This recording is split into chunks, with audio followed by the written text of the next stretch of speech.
So here's a commissioned painting that I'm doing of a client's house. I've gotten most of the house structure itself to a place where I'm pretty satisfied with it. I'm going to be filling in some of the structures on either side, the neighbors' houses, but I'm going to try to keep those a little bit out of focus and not be the main focus of this painting. What I want to do right now is show how I would approach dealing with the sky. In the picture that they provided, it's a clear blue sky, and for me what I like to do is turn this around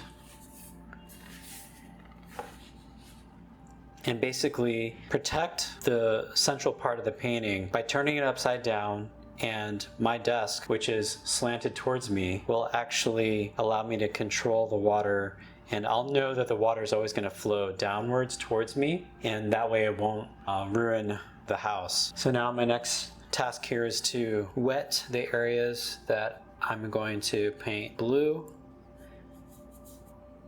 I'm going to just kind of go around areas that I don't want to be painting wet on wet on. And obviously I'm doing this because it's going to be a wet on wet application. It's really the best way to get a nice even wash.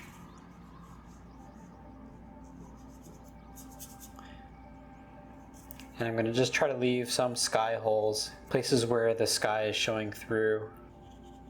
And I'm just trying to wet this enough to get some good coverage. And then I'm going to use my French Ultramarine, and I'm going to be careful not to introduce more water to the wet paper, but rather just focus on introducing pigment.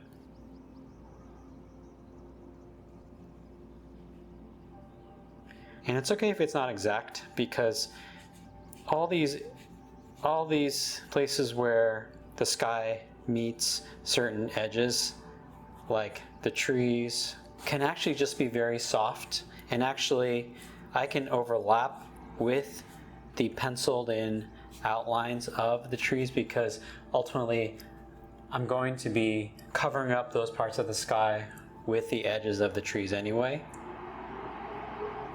So it's not a huge deal if this isn't exact.